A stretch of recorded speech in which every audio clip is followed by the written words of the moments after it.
நபிகள் நாயகம் உட்கார்ந்துருக்கிறார். அந்த சமயம் அம்மா அங்க வர்றாங்க. அவங்க கையில திராட்சை பழ கொத்து அதை கொண்டுகிட்டு வந்து நபிகள் கிட்ட கொடுக்குறாங்க. சாப்பிடுங்க அப்படின்னு சொல்லி ரொம்ப அன்பா வேண்டிக்கிறாங்க. நபிகள் நாயகமும் ரொம்ப பிரியமா அதை வாங்கிட்டார். அதுக்கப்புறம் அதை சாப்பிட ஆரம்பிச்சார்.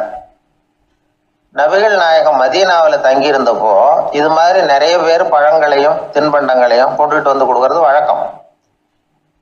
நபிகள் நாயகம் என்ன பண்ணுவார்னா அதெல்லாம் வாங்குவார்.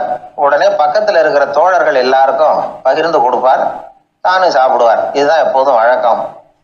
ஆனா இந்த தடவை என்னாச்சு தெரியுமா? அவர் அப்படி பண்ணல. ஒவ்வொரு பழமா எடுத்து தானே சாப்பிட்டுக்கிட்டு இருக்கிறார். அவர் விருப்பமா சாப்பிடுகிற காட்சியை ஆசை தீர பார்த்துக்கிட்டு இருந்தாங்க அந்த வயசான அம்மா, அந்த பழத்தை கொடுத்தவங்க. அவங்களுக்கு ரொம்ப மகிழ்ச்சியா இருந்தது, மன நிறைவா இருந்தது. நாம ஆசையா கொண்டுகிட்டு வந்து கொடுக்குற பழத்தை நபிகள் நாயகம் இவ்வளவு பிரியமா சாப்பிட்றாரு அப்படின்னு நினைச்சு ரொம்ப சந்தோஷப்பட்டாங்க. அதுக்கப்புறம் அங்க இருந்து அவங்க புறப்பட்டு போயிட்டாங்க. அந்த அம்மா போனதுக்கு அப்புறம் பக்கத்துல இருந்த தோழர்கள் பேச ஆரம்பிச்சாங்க. ஏன்னா அவங்களுக்கு சந்தேகம், இன்னைக்கு வித்தியாசமா நடந்துகிட்டாரே அப்படின்னு. அண்ணலே, எது உங்களுக்கு வந்தாலும் எங்க எல்லாருக்கும் கொடுத்துட்டு தான் நீங்க சாப்பிடுவீங்க. இன்னைக்கு மட்டும் நீங்க அப்படி செய்யலையே, எல்லா பழத்தையும் நீங்களே சாப்பிட்டீங்களே, அதுக்கு என்ன காரணம் அப்படின்னு கேட்டாங்க. இப்படி கேட்கறதுனால நாயகம் அதை தப்பா புரிஞ்சுக்க மாட்டார் அப்படிங்கிறது அவங்களுக்கு தெரியும். யாரும் எதையும் அவர்கிட்ட கேட்கலாம், அப்படி கேட்கறதுக்கு உரிமை உண்டு. இந்த ஜனநாயக முறைகளுக்கு அவர்கள் கொடுத்த மரியாதை இது.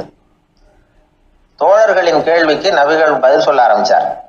நண்பர்களே, அந்த அம்மா ரொம்ப பிரியமா அந்த பழங்களை என்கிட்ட கொண்டுகிட்டு வந்து கொடுத்தாங்க. முதல்ல ஒரு பழத்தை எடுத்து வாயில போட்டு பார்த்தேன், அது ரொம்ப புளிப்பா இருந்தது, சாப்பிடுறது ரொம்ப கஷ்டம். உங்ககிட்ட யாருக்காவது அதை கொடுத்துருந்தா அதுல வாயில போட்டதும் புளிப்பு தாங்காம முகம் சுழிச்சிருப்பீங்க. அதை அந்த அம்மா பார்த்துட்டாங்கன்னா வருத்தப்பட்டிருப்பாங்க.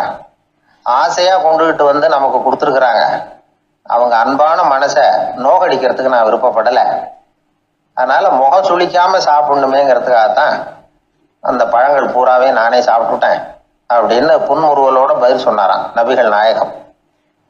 இன்னொருத்தர் மனசு புண்படக்கூடாதுங்கிறதுக்காக புளிப்பையும் இனிப்பா ஏற்றுக்கொள்ளுகிற பண்பாடு இருக்கு பாருங்க, அது ஒரு பெரிய நாகரிகம். அது எல்லாருக்கும் சுலபமா வந்துடாது. நல்லா இருக்கிற பழத்தையே என்ன இவ்வளவு மோசமா இருக்குன்னு சொல்லுகிறவர்கள் தான் நம்ம கிட்ட அதிகம். இந்த காலத்துல இல்வாழ்க்கையில இந்த நாகரிகத்தை சில பேர் கடைபிடிக்கிறது உண்டு. நல்லா இருக்க இல்லையோ முகம் சுளிக்காம சாப்பிடுவாங்க. ஏன்னு கேட்டா, எதுக்காக சார் வீண் வம்பு, ஏதோ நமக்குன்னு கொடுத்து வச்சது அவ்வளவுதான் அப்படின்னு நினைச்சுக்கிட்டு போக வேண்டியது தானே அப்படிம்பாங்க. இவங்கெல்லாம் கூட ஒரு விதத்துல பண்பாடு தெரிஞ்சவர்கள் தான். ஒரு ஆளு ஊரெல்லாம் சுத்தி விட்டு கடைசியில அழுத்து போய் ஒரு ஹோட்டலுக்குள்ள நுழைஞ்சானா. ரொம்ப களைப்பா இருந்தது அவனுக்கு. அதனால ரொம்ப களைப்படைஞ்சு போய் ஒரு நாற்காலியில போய் உட்காந்துருக்கிறான். இவனை பார்த்ததும் சர்வர் ஓடி வந்தார். சார் உங்களுக்கு என்ன வேணும்னு கேட்டார். எனக்கு தேவை 2 தோசையும் கொஞ்சம் அன்பான வார்த்தைகளும் அப்படின்னா. சர்வர் உள்ள போனார், 2 தோசையை கொண்டாந்து வச்சார். அன்பான வார்த்தை கேட்டனே அப்படின்னா இவன். சர்வர் ரொம்ப பணிவா குனிஞ்சு இவன் காதோரமா சொன்னார், ஐயா இந்த தோசையை சாப்பிட்றாதீங்க, புளிச்சு போன பழைய மாவு அப்படின்னார். இது பாருங்க, அன்பான வார்த்தையும் 2 தோசையும் கேட்டார், கொண்டாந்து கொடுத்துட்டார். இப்படி இருக்கிறவர்களும் இன்றைய மனிதர்கள்ல அதிகம். அதனால மனிதர்கள் ஒவ்வொருத்தரும் ஒவ்வொரு விதம். நம்ம கிட்ட பிரியமா நடந்துகிறவர்கள் மனம் கோணும்படி நாம் நடந்து கொள்ளக்கூடாது அப்படிங்கிறது தான் நபிகள் நாயகம் அவருடைய செயல் மூலமா நமக்கு உணர்த்தி இருக்கிற வாழ்வியல் உண்மை. ஒரே ஒரு ஊர்ல ஒரு ராஜா இருந்தார், ரொம்ப நல்லவர். ஒரு நாள் அரண்மனையில விசாரணை நடந்துகிட்டு இருக்குது. அதுல ஒரு வழக்கு. ஒரு விவசாயி வந்து புகார் கொடுக்குறார். என்ன புகார்னா, அவர் வயல்ல ஆடுகள் வந்து மேய்ஞ்சி பயிரை அழிச்சுட்டுது.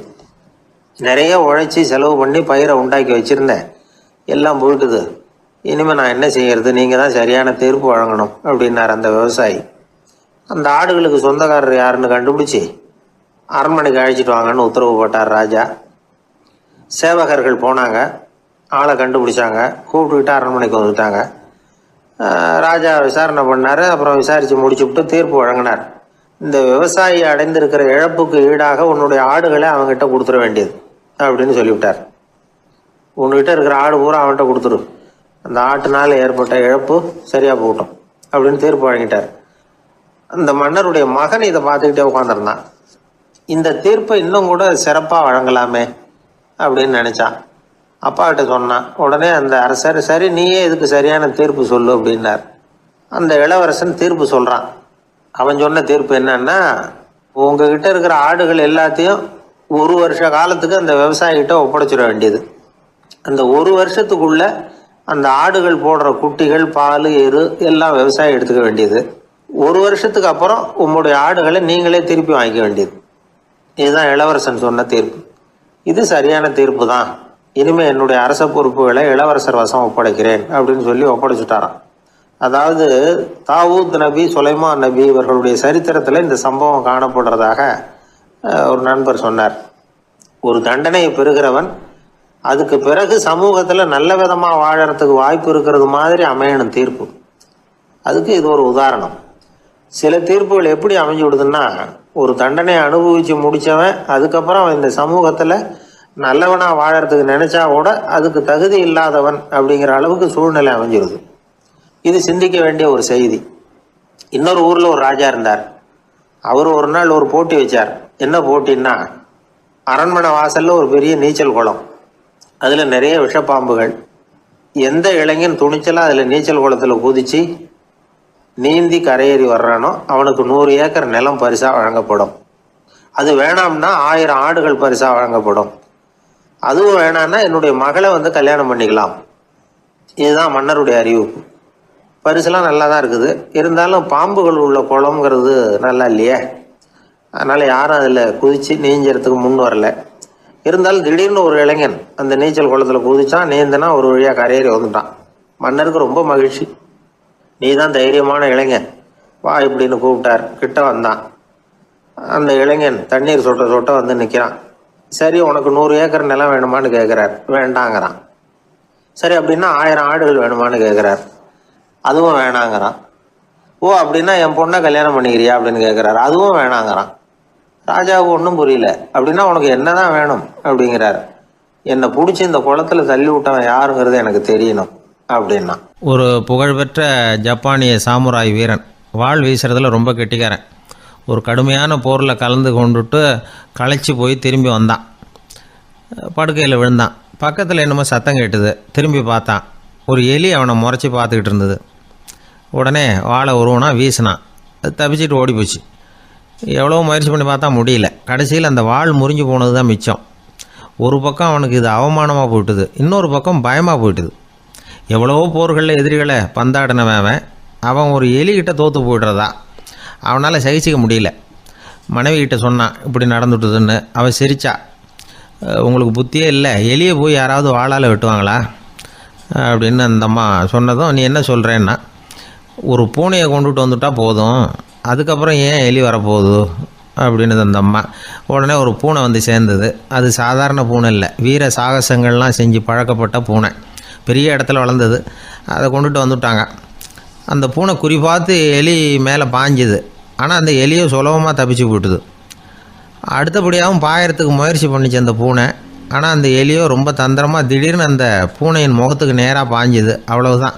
அந்த பூனை பயந்து போய் ஒரே தாவி ஜன்னல் வழியாக வெளியில் ஓடிப்போச்சு. அந்த வீரனுக்கு இது ஒரு பெரிய அதிர்ச்சியாக இருந்தது. அடுத்தபடியாக யோசனை பண்ணான். ராஜா வளர்த்துக்கிட்டு இருந்த அரண்மனை பூனையை ஒரு நாள் இரவலாக கேட்டு வாங்கிட்டு வந்தான். ஊர் உலகம்லாம் பேர் வாங்கின பூனை இது. அந்த பூனையாலும் அந்த எலியை ஒன்றும் செய்ய முடியல. வீரனுக்கு ரொம்ப அதிர்ச்சி. அந்த அரண்மனை பூனைகிட்டையே போய் புலம்புனான். அரண்மனை பூனையே, நீயே தோற்று போயிட்டியே, இனிமேல் நான் என்ன செய்ய முடியும்னா. அந்த பூனை சிந்திச்சுது. அப்புறம் சொல்லிச்சு, இந்த காரியத்துக்கு இந்த மேல்மட்ட விவகாரம்லாம் சரிப்பட்டு வராது. சாதாரண வீட்டு பூனை கிடச்சிதுன்னா அதை கொண்டுகிட்டு வந்து விட்டுப்பார் அப்படின்னுது. சாதாரண பூனையால் என்ன செஞ்சிட முடியும்னா இவன் நம்பிக்கை இல்லாமல். இப்போ அந்த அரண்மனை பூனை சொல்லிச்சு, பெரிய வீட்டு பூனையெல்லாம் நல்லா சாப்பிட்டு தூங்கி பழக்கப்பட்டிருக்கோம். அதுக்கெல்லாம் ராஜதந்திரம் தெரியும், ஆனால் எலி பிடிக்க தெரியாது. அதுக்கான வளர்ப்பும் இல்லை, பயிற்சியும் இல்லை. ஏன்னா அதுக்கெல்லாம் பசி கிடையாது. சாதாரண வீட்டு பூனை அப்படி இல்லை, பசிக்கு ஆகாரம் தேடி அலையும், எலிகளை பிடிச்சி சாப்பிட்டுட்டு தான் உயிர் வாழும். அதனால் அதுகளுக்கு எலியை பிடிக்கிற எல்லா உத்திகளும் தெரியும், எங்களுக்கு தெரியாது அப்படின்னுது. அது சரியே, அதுவும் பூனை தான், நீயும் பூனை தான், அதால் முடிகிற காரியம் ஏன் உன்னால் முடியல அப்படின்னு கேட்டான் இவன். இதுக்கு அந்த பூனை சொல்லிச்சு, இதே கேள்வியை நானும் கேட்டேன், உன்னுடைய தந்திர முறை என்னன்னு கேட்டேன். அதுக்கு பதில் சொல்லாமல் படுத்து தூங்கி போச்சு. அதை மறுபடியும் எழுப்பி கேட்டேன், அதுக்கு கோவம் வந்துட்டுது. இதில் என்ன தந்திர முறை வேண்டியிருக்கு, நான் ஒரு பூனை அவ்வளவுதான். பூனைன்னா பூனை, பூனை எலியை பிடிக்கும், நான் எலியை பிடிக்கிறேன் அவ்வளவுதான்னுது அப்படின்னு சொல்லி விவரமாக சொல்லிச்சு அந்த அரண்மனை பூனை. உடனே ஒரு சாதாரண பூனையை கொண்டுட்டு வந்துட்டாங்க. கொண்டாந்து விட்டால் அது பார்க்குறதுக்கு ரொம்ப சாதாரணமாக தெரிஞ்சுது. இந்த வீரனுக்கு நம்பிக்கை வரல, இருந்தாலும் அதை கொண்டுட்டு வந்து வீட்டுக்குள்ளே விட்டான். ஒரே நிமிஷம் அந்த எலியை கவிட்டு வெளியில் ஓடிப்போச்சு. மேலிடத்து பூனைகள்லாம் இதை வேடிக்கை பார்த்துக்கிட்டு வெளியில் நின்றுக்கிட்டு இருக்குது. எல்லாரும் மெதுவாக அந்த பூனையை நெருங்கி, உங்கள்கிட்ட அப்படி என்ன தனிப்பட்ட திறமை, அதோட ரகசியம் என்னன்னு கேட்டாங்க. அந்த சாதாரண பூனை ரொம்ப சாதாரணமாக சொல்லிச்சான், அதெல்லாம் எனக்கு தெரியாது, நான் பூனை அவ்வளவுதான், நீங்களும் பூனையாக இருங்கோ அப்படின்னு சொல்லிவிட்டு அந்த பூனை தன்னுடைய வாயில் கவிய எலியோடு அங்கேருந்து நடந்து போச்சு. இந்த கதையிலேருந்து நாம் புரிஞ்சிக்க வேண்டிய தத்துவம் என்னென்னா, நீயாக இரு, இதுதான் அந்த தத்துவம். நம்ம ஒவ்வொருத்தருக்கு உள்ளேயும் ஒரு தனித்தன்மை இருக்குது. இதை அவங்கவுங்க புரிஞ்சுக்கிட்டு உண்மை இயல்பை புரிஞ்சுக்கணும். நம்முடைய இயல்பு என்னங்கிறது நமக்கு தெரியணும். அதை கண்டுபிடிக்கிறது தான் உண்மையான கலை. ஒரு பெரிய மனுஷன் வாயை அகலமாக திறந்து வச்சுட்டு தூங்கிட்டு இருந்தான். உடனே ஒரு எலி உள்ளே பூந்துட்டு தான். வீட்டு வேலையாள் டாக்டருக்கு ஃபோன் பண்ணான், எங்கள் முதலாளி வாய்க்குள்ளே ஒரு எலி பூந்துட்டுது டாக்டர் அப்படின்னா. நான் உடனே புறப்பட்டு வரேன், அதுக்கு முன்னாடி நீ ஒரு ரொட்டி துண்டை எடுத்து ஒரு வாய்க்கு முன்னாடி காட்டு, உள்ளே போன எலி வெளியில் வந்துடும்னார் டாக்டர். சரின்னு சொல்லிவிட்டான். கொஞ்ச நேரத்தில் டாக்டர் அங்கே போய் சேர்ந்தார். அப்போ வேலைக்காரன் ஒரு பெரிய மீனை அவர் வாய்க்கு நேராக இப்படியும் ஆட்டிக்கிட்டு இருந்தான். நான் ரொட்டி துண்டை தானே காட்ட சொன்னேன்னார் டாக்டர். அவன் சொன்னான், எலியை வெளியில் கொண்டுட்டு வர்றதுக்கு ரொட்டி துண்டை காட்ட சொன்னீங்க டாக்டர், அதுக்கப்புறம் அந்த எலியை துரத்திக்கிட்டு ஒரு பூனை உள்ளே போயிருக்கு, அதுக்காக தான் இந்த மீனை காட்டிகிட்டு இருக்கேன் நானா. இது எதுக்குன்னா, இப்படி வேடிக்கையாக சொல்கிறது, பூனை பூனையாக இருக்க வேண்டும், எலி எலியாக இருக்க வேண்டும், மனுஷன் மனுஷனாக இருக்க வேண்டும் அப்படிங்கிறத புரிஞ்சுக்கிறது. நாம இருக்கிற வரை வெற்றி நிச்சயம். உழைப்பும் நேர்மையும் உயர்வதற்கு வழிகள். அதை விட்டுட்டு உட்கார்ந்த இடத்துல இருந்துகிட்டே உயர போகணும் அப்படின்னு கற்பனை பண்றாங்க. அந்த கற்பனையிலேயே பாதி வாழ்க்கை ஓடி போடுது. உழைப்புங்கிற வழியையும் நேர்மைங்கிற வழியையும் ஒதுக்கி விட்டு குறுக்கு வழியில ஓட நினைக்கிறவங்க குப்புற விழுந்து விடுறாங்க. எந்த தொழிலை நாம செய்தாலும் சரி, அந்த தொழிலுக்குரிய பெருமையை நாம புரிஞ்சுக்கிட்டு அதுல ஈடுபடணும். அப்படி இல்லாம, என்ன சார் பொழப்புது, இந்த தொழிலை மனுஷன் செய்வானா அப்படி புலம்பிக்கிட்டு இந்த தொழிலையே செஞ்சுக்கிட்டு இருக்கிறவங்க நம்மள பல பேர் உண்டு. செய்யும் தொழிலே தெய்வம் அப்படின்னு சொல்றாங்கல்ல, அப்படி சொல்றது எதுக்காக? அந்த அளவுக்கு அதுல ஒரு ஈடுபாடு வேணுங்கிறதுக்காகத்தான். ஒரு பெரிய மலைப்பகுதி, அந்த மலை அடிவாரத்துல ஒரு சிற்பி உட்காந்து ஒரு சிலையை வடிச்சுக்கிட்டு இருக்கிறான். கையில ஒரு சின்ன உளிய வச்சுக்கிட்டு ஒரு பெரிய கருங்கல் பாறையை கொஞ்சம் கொஞ்சமா உடைச்சுக்கிட்டு இருக்கான். ஒரு சிற்பத்தை வடிக்கிறதுங்கிறது அவ்வளவு உன்னதமான ஒரு தொழிலா? எல்லாராலையும் முடியுமா அது? அப்படி இருந்தும் அந்த சிற்பிக்கு மன நிறைவில்லை. அவன் நினைக்கிறான், இந்த கடுமையான வெயில்ல உட்கார்ந்து வேலை செய்யறது எவ்வளவு கஷ்டம். நாம ஒரு சிற்பியா இருக்கிறதுனால தானே சூரியன் கடுமையான வெப்ப கதிர்களை நம்ம மேல வீசுறான். நாமளே அந்த சூரியனா இருந்துட்டா இந்த கஷ்டம் இருக்காத. நம்மளை கஷ்டப்படுத்துறவன் நம்மளை விட வலிமை உள்ளவன், அதனால நாம அவனா மாறி விடுறதுதான் நல்லது அப்படின்னு அந்த சிற்பி யோசனை பண்ணான். அவன் எண்ணம் உடனே நிறைவேறிட்டுது. இயற்கைங்கிற மாபெரும் சக்தி அவனை ஒரு சூரியனா மாத்தி விட்டது. சிற்பி இப்போ ஒரு சூரியனா மாறினான். இனிமே இந்த உலகத்துல நம்மளை விட வலிமை உள்ளவன் வேற யாரும் கிடையாது அப்படின்னு நினைக்க ஆரம்பிச்சுட்டான். அவனுக்கு மகிழ்ச்சியா இருந்தது. அந்த மகிழ்ச்சி அதிக நேரம் நீடிக்கல. ஏன்னா கொஞ்ச நேரத்துல ஆகாயத்துல கரிய மழை மேகங்கள் அப்படியே சூழ்ந்து வந்தது. சூழ்ந்து வந்த மேகங்கள் சூரியனை மறைக்க ஆரம்பிச்சது. இப்போ சூரியனா இருந்த அந்த சிற்பி நினைச்சு பாக்குறான், என்ன இது, என்னையே இந்த மேகம் மூடி மறைக்குதுன்னா அது என்னை விட பெரிய ஆளா தான் இருக்கணும். அதனால இனிமே நாம சூரியனா இருக்கக்கூடாது, நாம மேகமா தான் இருக்கணும், அதுதான் கௌரவம் அப்படின்னு நினைக்க ஆரம்பிச்சிட்டான். இப்பவும் பாருங்க, இயற்கை அவனுடைய ஆசையை நிறைவேற்றி வச்சது. சூரியனா இருந்த சிற்பி மேகமா மாறினான். வான வீதியில அப்படியே உல்லாசமா வர ஆரம்பிச்சான். அந்த உல்லாசமும் அதிக நேரம் நீடிக்கல. எதிரில பார்த்தா பிரம்மாண்டமான மலைகள் வழியை அடைச்சிட்டு நிக்குது. வேகமா வந்த மேகம் மலையில மோதிக்கிட்டுது. அந்த மலையை தாண்டி அப்பால செல்ல முடியல. இப்போ அந்த மேகம் நினைக்குது, நாம எந்த தடையும் இல்லாம அந்த இடத்துல மிதந்து வர்றோம், நம்மையே போக விடாம தடுக்குதுன்னா அந்த மலைக்கு எப்பேற்பட்ட வலிமை இருக்கணும். இனிமேலும் நாம மேகமா இருந்து பிரயோஜனம் இல்லை, இருந்தா மலையா இருக்கணும், அதுதான் பெருமை அப்படின்னு நினைக்க ஆரம்பிச்சான். இப்பவும் பாருங்க, இயற்கை அவனுடைய ஆசையை நிறைவேற்றி வச்சது. மேகமா இருந்த சிற்பி மலையா மாறினான். பெரிய மலை பூமிக்கும் வானத்துக்குமா நின்றுகிட்டு இருக்கு. இனிமே நமக்கு எந்த கவலை இல்லை அப்படின்னு நினைச்சது அந்த மலை. இப்படி நினைச்சுக்கிட்டு இருந்த வேளையில அந்த மலையோட காலடியில அடிவாரத்துல ஏதோ சத்தம் கேட்டுது. என்ன சத்தம் இது அப்படின்னு சொல்லி அந்த மலை மெதுவா குனிஞ்சு பார்த்துதான். பார்த்தா அங்க ஒரு மனுஷன் தன்னுடைய கையில உளிய வச்சுக்கிட்டு மலையை கொத்திக்கிட்டு இருக்கிறான். ஏதோ ஒரு சிற்பத்தை வடிக்கிறதுக்காக அவன் முயற்சி பண்ணிட்டு இருக்கிறான். இப்போ அந்த மலை நினைச்சுதான், மலையே ஒருத்தன் உடைக்கிறான்னா அவன் எப்பேற்பட்ட வலிமை உள்ளவனா இருக்கணும். இனிமேலும் மலையா இருந்து பிரயோஜனம் இல்லை, மனுஷனா மாறணும், அதுதான் சரி அப்படின்னு நினைச்சுதான். அந்த வினாடியே அந்த மலை ஒரு மனுஷனா மாறிச்சு. அவன் கையில ஒரு உளி, பழையபடியே ஒரு கருங்கல் பாறையை கொத்த ஆரம்பிச்சான். அந்த ஆள் பழைய நிலைமைக்கு வந்துட்டான். இந்த கதையிலிருந்து நாம தெரிஞ்சுக்க வேண்டியது என்னன்னா, தன்னுடைய உண்மையான பலம் என்னங்கிறது தெரியாமலே தாவி தாவி தடுமாறிக்கிட்டு இருக்கிறான் மனுஷன் அப்படிங்கிறது தான். இனிமேலாவது அதை புரிஞ்சுக்கணும், புரிஞ்சுக்கிட்டு புறப்படணும் வாழ்க்கையில வெற்றி பெறறதுக்கு. ஒரு குடும்ப தலைவருக்கு விபரீதமா ஒரு ஆசை வந்துதான். அதாவது ஒரு நாள் பூராவும் புடவை கட்டிக்கிட்டு மனைவி செய்கிற வீட்டு வேலைகள், சமையல் வேலைகள் எல்லாத்தையும் தானே செய்யணும், மனைவிக்கு ஆண் வேஷம் போட்டு ஆபீஸுக்கு அனுப்பி வச்சுடணும் அப்படின்னு ஆசைப்பட்டான். இதுதான் அந்த ஆசை. அதே மாதிரி செஞ்சான். பெண் வேஷத்துல சமையல் பண்ணிட்டு இருந்தான். இருட்டி விட்டுது. இந்த சமயத்துல வாசல் கதவு தட்டப்படுற சத்தம் கேட்டுது. ஓடி போய் திறந்தான். பக்கத்து வீட்டு அம்மா கிடுகிடுன்னு உள்ள வந்துட்டாங்க, காப்பி பொடியோ ஏதோ வாங்கறதுக்கு. இவன் பயந்து போய், கமலாம்மா, நான் சுசீலா இல்ல, சுசீலாவோட புருஷன், பெண் வேஷத்துல இருக்கிறேன், சும்மா ஒரு சேஞ்சுக்காக அப்படின்னா. உடனே அந்த அம்மா கிட்ட பயப்படாத, நானும் கமலா இல்ல, கமலாவோட புருஷன், இதுவும் சும்மா ஒரு சேஞ்சுக்காகத்தான் அப்படின்னானா.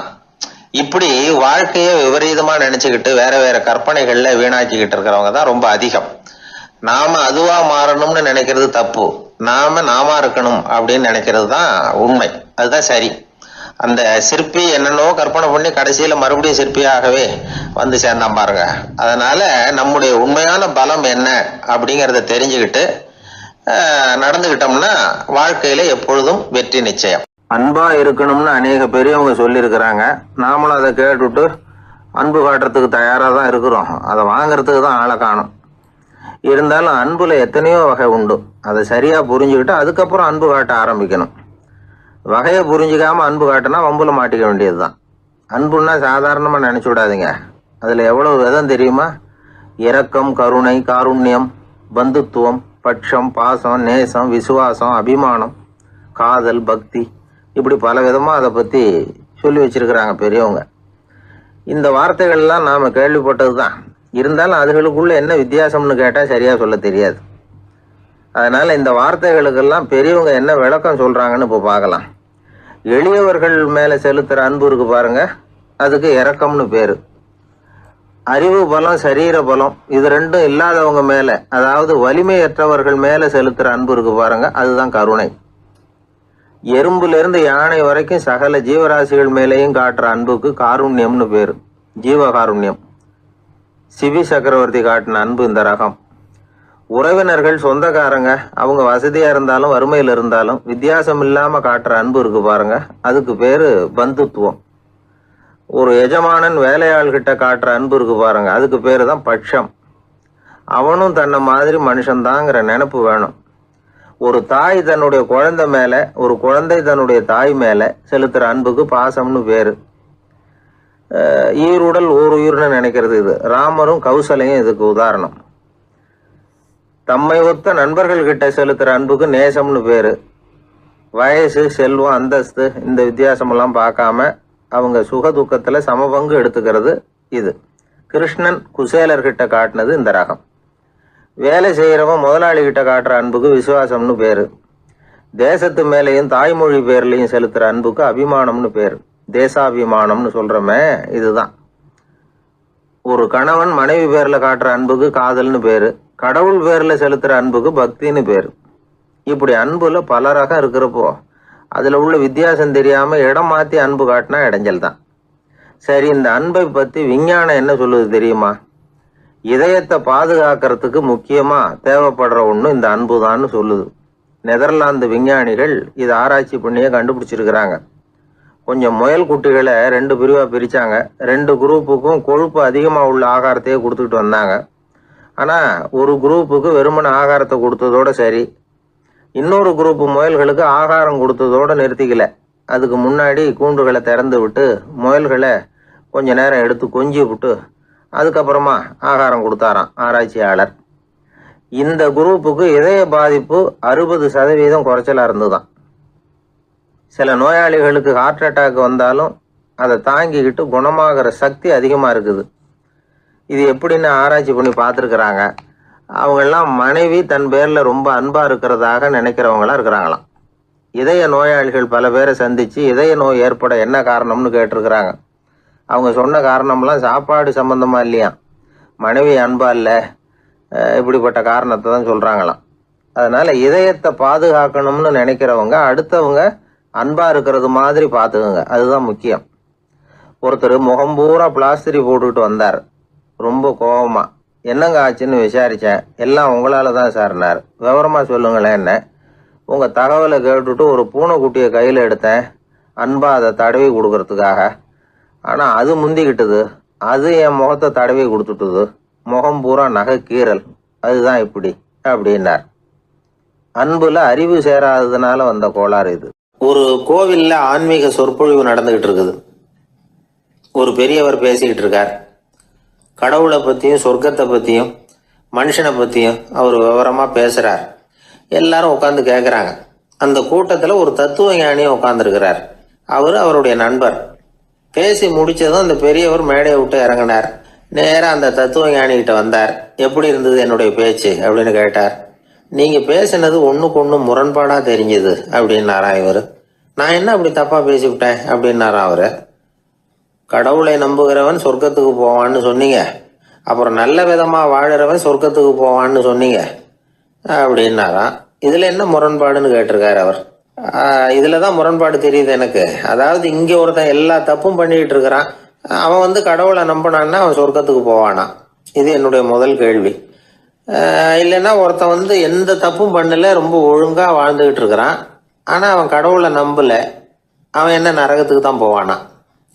கடவுள் நம்பிக்கை உள்ள ஒரு திருடன் என்ன ஆவான், எங்கே போவான்?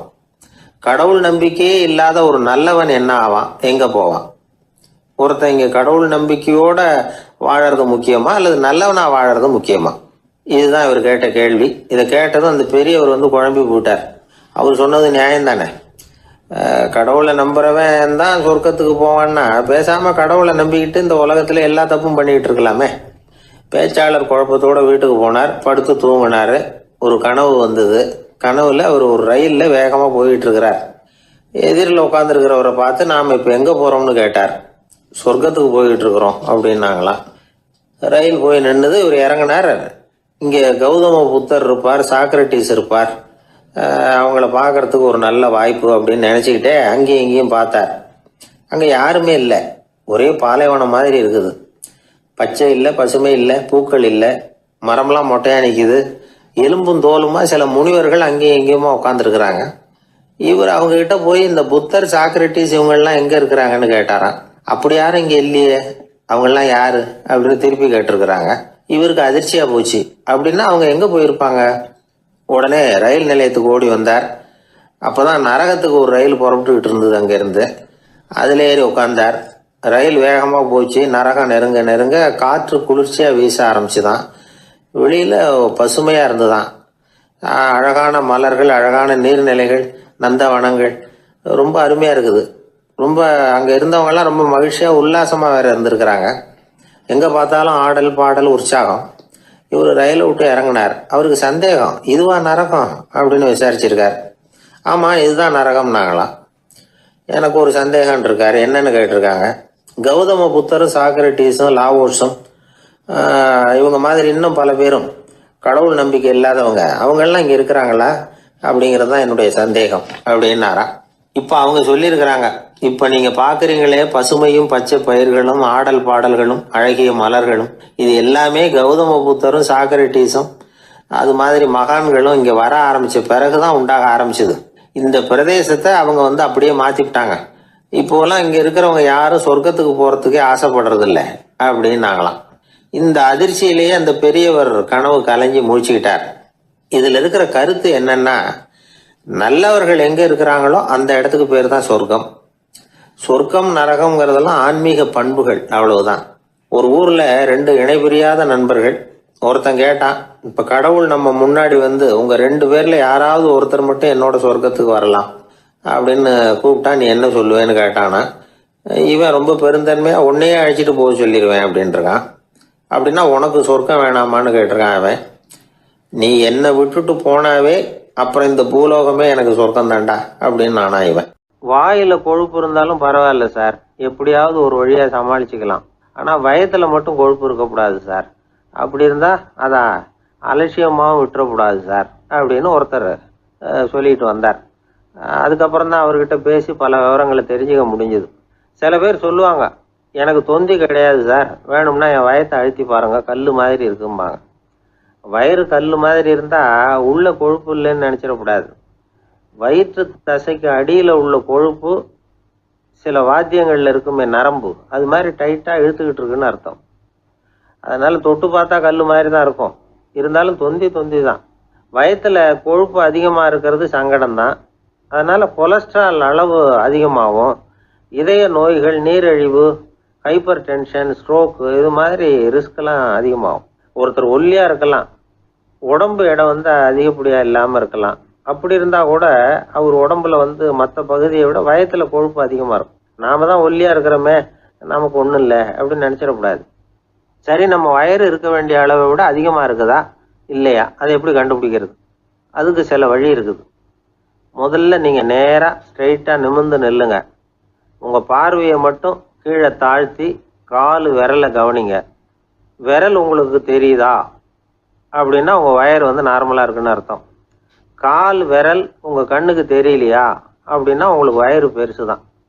இன்னொரு வழி இருக்குது. அது என்ன தெரியுமா? ஒரு தரையில் நீட்டாக படுத்துடணும். 1 மீட்டர் நீளம் உள்ள அளவுகோல் ஒன்று எடுத்துக்கோங்க. கழுத்து எலும்பில் ஒரு பக்கத்தையும் இடுப்பில் ஒரு பக்கத்தையும் வைங்க. பக்கவாட்டில் வைங்க, அதாவது படுக்க வாட்டில். அது நடுப்பகுதி வயத்தில் முட்டி தராசு மாதிரி ஆடுதா அப்படின்னா உங்கள் வயிறு உங்களுக்கு ப்ராப்ளம் தான். அதனால் அதை கண்டுபிடிக்கிறதுக்கு அப்படி ஒரு அளவுகோல் வச்சிருக்கிறாங்க. மருத்துவ அறிவியல் ரீதியாக உங்களுக்கு தொந்தி இருக்குதா இல்லையான்னு கண்டுபிடிக்கிறதுக்கு ஒரு வழி இருக்குது. உங்கள் இடுப்பில் வெயிஸ்ட் அப்படின்னு சொல்கிறோம்ல, இடுப்பில் ஒரு அளவு எடுக்கணும், சுற்றளவு. இடுப்புக்கு கீழே ஹிப்புன்னு சொல்கிறோம்ல, அங்கே ஒரு அளவு எடுக்கணும், அதிகபட்ச சுற்றளவு எடுக்கணும். அந்த அளவை இந்த அளவால் வகுக்கணும். அதாவது உங்கள் வெயிஸ்ட் மெஷர்மெண்ட் இருக்குல்ல, அதை ஹிப்பு மெஷர்மெண்ட்டால் வகுக்கணும். இந்த விகிதம், அதாவது வெயிஸ்ட் ஹிப் ரேஷியோ, ஆண்களுக்கு 0.95க்கு மேலே போகக்கூடாது, பெண்களுக்கு 0.85க்கு மேலே போகக்கூடாது. அப்படி போயிட்டுதுன்னா வயிறு பெருத்துருக்குதுன்னு அர்த்தம். இது டாக்டர்கள் கண்டுபிடிக்கிற ஒரு விதம். சரி, இந்த தொந்தியை குறைக்கிறதுக்கு என்ன பண்ணலாம்? பட்டினி கிடக்கலாமா அப்படின்னா அது தேவையில்லை. ஆனால் கலோரி அளவை குறைக்கணும். அது எப்படி? கொழுப்பு ஆகாரத்தை குறைக்கணும். இப்போ கார்போஹைட்ரேட்டு, புரோட்டீன்லாம் இருக்குது இல்லை, அதெல்லாம் ஒரு கிராமுக்கு சுமாராக 4 கலோரி கொடுக்கும். ஆனால் கொழுப்பு ஒரு கிராமுக்கு 9 கலோரி கொடுக்கும். அதனால் ஒரே அளவுள்ள ஆகாரங்களில் கூட கலோரி வித்தியாசம் இருக்குது. கலோரி அளவு குறைச்சலாக கொடுக்கக்கூடிய ஆகாரம் சாப்பிடணும். இப்போ தொந்தியை குறைக்கிறதுக்கு கடுமையான உடற்பயிற்சி தேவையா அப்படின்னு கேட்டால் அதுவும் தேவையில்லையா. ஆகாரத்தில் கொழுப்பை குறைச்சாவே போதும், மற்ற ஆகாரம் செரிக்கிறதுக்கு லேசான உடற்பயிற்சியே போதும். வயத்தை குறைக்கிறேன்னு சொல்லி சில பேர் உட்காந்து எழுந்திருப்பாங்க, அதுவும் தேவையில்லையா. அப்படிலாம் பண்ணி உங்களை கஷ்டப்படுத்திக்க வேண்டியதில்லை. வயத்தை குறைக்கிறதுக்கு அதெல்லாம் உதவுறது இல்லை அப்படின்னு அது சம்பந்தமான நிபுணர்கள் சொல்கிறாங்க. இப்போ இது சம்பந்தமாக 1984 ஒரு சோதனையே பண்ணி பார்த்துருக்குறாங்க. ஒரு நாளைக்கு 185 தடவை உட்காந்து எழுந்திருக்கிறது. இது மாதிரி 27 நாள் பயிற்சி பண்ணிவிட்டு பார்த்தாங்களாம். வயிற்று கொழுப்புல எந்த மாறுதலும் இல்லையா. அதனால உட்காந்து எழுந்திருக்கிற வேலையெல்லாம் தேவையில்லை. தொந்தியை குறைக்கிறதுக்கு முயற்சி பண்றவங்க தோற்றத்தை அழகாக்குறது ஒரு பக்கம் இருந்தா கூட ஆரோக்கியமான நீண்ட வாழ்வுக்கும் அவங்க அஸ்திவாரம் போடுறாங்கன்னு தான் அர்த்தம். ஒருத்தர் வந்தார், சார் எனக்கு தொந்தி இருக்கா இல்லையான்னு கண்டுபிடிக்கிறது கஷ்டமா இருக்குதுன்னார். சரி நான் கண்டுபிடிக்கிறேன், இப்படி தரையில காலை நீட்டி ஸ்ட்ரைட்டா படுங்க அப்படின்னோம். சரின்னு படுத்துட்டார். இப்போ உங்க கண்ணை திருப்பி கால் கட்டை விரலை பாருங்க, கட்டை விரல் தெரியுதா அப்படின்னு கேட்டேன். தெரியுது சார்னார். நீங்க தெரியுதுன்னு சொல்றத நான் எப்படி நம்புறதுன்னு. அதோ தெரியுற அந்த கட்டை விரல் நுனியில ஒரு ஈ கூட உட்காந்துருக்குது பாருங்க சார் அப்படின்னார். அப்படின்னா நீங்க பாக்குறது கட்டை விரல் இல்லை சார், உங்க மூக்கு நுனி, அங்கதான் இப்ப ஈ உட்காந்துருக்குது அப்படின்னோம். மனிதர்கள்ல சில பேர் ரொம்ப வித்தியாசமா நடந்துக்குவாங்க. மற்றவங்களுக்கு அது ரொம்ப ஆச்சரியமா கூட இருக்கும். அந்த ஆள் ஒரு மாதிரி பார்த்து நடந்துக்கோ அப்படின்னு கூட சொல்றது உண்டு. இவங்களை பார்த்து நாம பித்து குளியும்போம். உளவியல் இவங்களை எக்ஸென்ட்ரிக்ஸ் அப்படின்னு சொல்லுது. இவங்களை மனநோயாளிகள்னு தவறா புரிஞ்சுக்க கூடாது. அவங்க வேற இவங்க வேற. எக்ஸென்ட்ரிக்ஸ் பத்தின சில விவரங்கள் ஒரு புத்தகத்துல இருக்கு. அதாவது ஸ்காட்லாந்துல ஒரு உளவியல் மருத்துவர் அதை எழுதியிருக்கிறார். அவர் பேரு டாக்டர் டேவிட் வீக்ஸ். அவருக்கு ஒரு உதவியாளர் இருந்தாராம். அவர் பேரு கேட் வுட். இவங்க 2 பேரும் சேர்ந்து இங்கிலாந்து பூரா சுத்தி பார்த்துருக்காங்க. 3 வருஷம் சுத்தினாங்களாம். நான் சொன்னது மாதிரி ஒரு மாதிரியா இருக்கிற ஆசாமிகள் பல பேரை சந்திச்சு பேசி அவங்கள பத்தி ஆய்வுலாம் நடத்தி இருக்கிறாங்க. அப்படி நடத்தி அதை ஒரு புத்தகமா எழுதியிருக்கிறாங்க. நிறைய பேசி பார்த்துட்டு அவங்க சொல்லியிருக்கிறத கேட்டா ரொம்ப ஆச்சரியமா இருக்குது. நாம இவங்களை பார்த்து பித்துக்குழிங்கிறோம், எக்ஸென்ட்ரிக்ஸ் அப்படின்னு சொல்றோம், கிண்டல் கூட பண்றோம். ஆனா அவங்களோட அறிவு ரொம்ப தெளிவானதான். இந்த ஆராய்ச்சியாளர்கள் சொல்றாங்க. அவங்க உடல் நலமும் ரொம்ப நல்லா இருக்குதான், உடம்புலயும் எந்த கோளாறும் இல்லையா. அவங்களுக்கு மகிழ்ச்சியும் அதிகமா, ஆயுளும் அதிகமா. அவங்கள பல பேர் என்ன சொல்றாங்கன்னா, நீங்க நினைக்கிறது மாதிரி இல்லை நாங்க, ஆனா நாங்க மற்றவங்கள்ல இருந்து வேறுபட்ட தன்மை உள்ளவங்க அப்படிங்கிறத ஒத்துக்கிறாங்களாம். இந்த உலகம் பிறந்ததுல இருந்தே இப்படிப்பட்ட வித்தியாசமான ஆசாமிகளும் பிறந்திருக்கிறாங்க. சரி, அப்படிப்பட்டவங்க எப்படி இருப்பாங்க? இப்ப ஒரு மகாராஜா தன்னோட நாய்க்கு லட்சக்கணக்கில் பணம் செலவு பண்ணி கல்யாணம் பண்ணி வச்சிருக்கிறார். ஒரு கோடீஸ்வரர் தான் வளர்த்துக்கிட்டு இருந்த பூனைகளுக்கு தன்னோட சொத்து பூராவை எழுதி வச்சிருக்கிறார். இது மாதிரி ஒருத்தர் 2 பேர் இல்லை, நிறைய பேர் உண்டு. சில பேர் எப்படி தெரியுமா, அவங்களுக்கு வசதியில் எந்த குறையும் இருக்காது. வீடு, காரு, பணம் எல்லாம் தாராளமா இருக்கும். அப்படி இருந்தாலும் அவங்க கிட்ட ஒரு பழக்கம் இருக்கும். யாராவது ஒரு நண்பர் வீட்டு விசேஷத்துக்கு போயிருப்பார், இல்லைன்னா ஒரு கடைக்கு போயிருப்பார். அவங்க ரொம்பவும் மரியாதையா வரவேற்று எல்லாம் பண்ணிட்டு இருப்பாங்க. ஆனா இவரு அவங்களுக்கு தெரியாம ஏதாவது ஒரு பொருளை திருடி பாக்கெட்ல போட்டுட்டு வந்துருவார். அப்படி வந்தாதான் இவருக்கு திருப்தி. பல பேர் அவங்க வளர்த்த பிராணிகளுக்கு பளிங்கு கல்லால சமாதி கட்டி வச்சிருக்கிறாங்க. இப்படிலாம் பண்றாங்க. பல பேர் அவங்களுக்கு பிடித்தமான ஒருத்தர் எப்படியோ அதே மாதிரி தலைமுடி, தாடி வச்சுக்கிறது, உடை உடுத்திக்கிறது, மலை குகையில போய் குடியிருக்கிறது, இப்படி எவ்வளவோ வினோதமான நடவடிக்கைகள். இவங்களெல்லாம் ஆய்வு பண்ணின டாக்டர் வீக்ஸ் என்ன சொல்றாரு தெரியுமா? பொதுவா இவங்க உயர்ந்த புத்திசாலிகளா இருக்கிறாங்க. ஒருமைப்பட்ட மனம், கருமையுமே கண்ணான பண்பு, தனிமையை நாடுற மனப்பான்மை எல்லாம் இவங்களுக்கு உண்டு. அவங்கள பல பேர் அவங்க பெற்றோருக்கு முதல் குழந்தை அல்லது ஒரே குழந்தை இப்படிதான் இருக்கிறாங்க. இது மாதிரியானவங்க பெண்கள் 1 பங்குன்னா ஆண்கள் 2 பங்கு. இவங்கெல்லாம் ஆக்கப்பூர்வமான செயல் செய்யறாங்க. அப்படிப்பட்டவங்களா தான் இருக்கிறாங்க.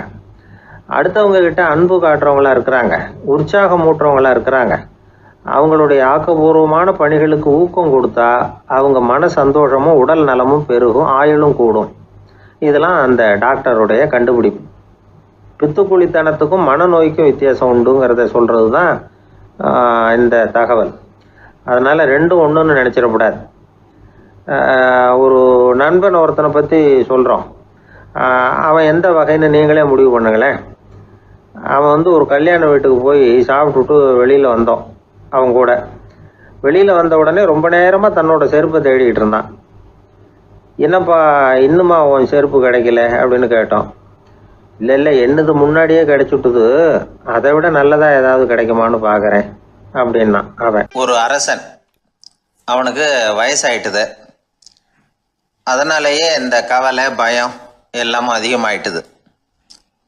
மரண பயம், ராத்திரியில் சரியாக தூங்க முடியல, இப்படி ஆயிட்டுது நிலைமை. அந்த அரசன் ஏற்கனவே எப்படின்னா போர்க்களங்களில் எத்தனையோ பேரை ஓட ஓட விரட்டி இருக்கிறான். இருந்தாலும் இப்போ அந்த துணிச்சல்லாம் எங்கேயோ போயிட்டுது. பேசாமல் படுத்துருக்கிறான். அப்படியே படுத்தாலும் தான் தூக்கம் வர மாட்டேங்குது.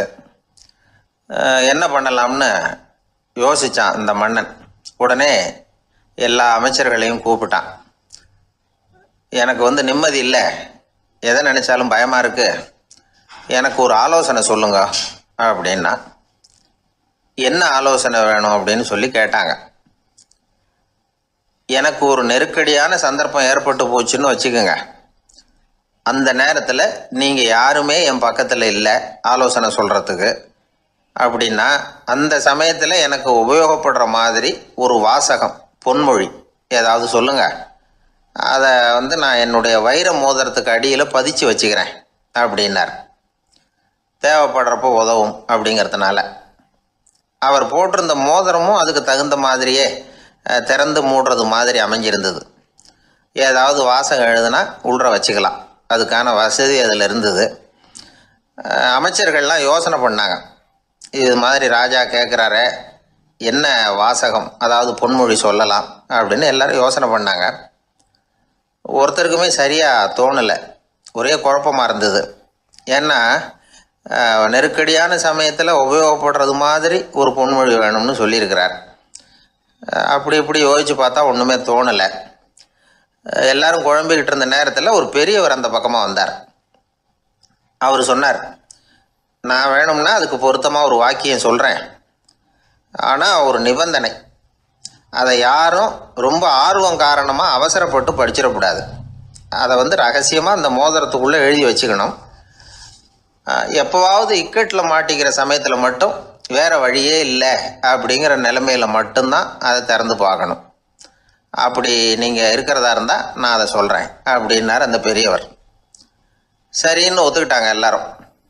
அதே மாதிரி அவர் ஒரு வாக்கியத்தை சொன்னார். அவர் சொன்ன வாக்கியத்தை ரகசியமாக மோதிரத்துக்குள்ளே பதிச்சு மூடியாச்சு. ராஜா அதை விரலில் மாட்டிக்கிட்டார். கொஞ்ச நாள் ஆச்சு. அந்த ராஜாவுக்கு ஒரு சோதனை வந்தது. என்ன சோதனைன்னா, அடுத்த நாட்டு மன்னன் படையெடுத்துக்கிட்டு வந்துட்டான். அவன் இவர்கிட்ட ஏற்கனவே தோற்று போனவன், ஒரு வெறியில் வந்திருக்கிறான். தோற்று போனவன் மறுபடியும் சண்டைக்கு வந்தால் எப்படி வருவானோ அப்படி வர்றான். ஒரு வெறியில் வந்தால் ஜெயிச்சுட்டான். என்னாச்சு இவரோட நிலைமைன்னா, நாட்டை இழந்துட்டார், எல்லாத்தையும் இழந்துட்டார். கடைசியாக ஒரு அடிபட்ட குதிரையில் ஏறி தப்பிச்சு போயிட்டார், வேறு வழி இல்லைன்னு. பின்னாடி துரத்திக்கிட்டு வராங்க. இவர் ஒரு மலை உச்சிக்கு போயிட்டார். அதுக்கும் அப்பால் போக முடியாது, ஏன்னா அந்த பக்கம் பயங்கர பள்ளம். உல்லாச பயணிகள் கண்டு கழிக்கிற இடம் அது.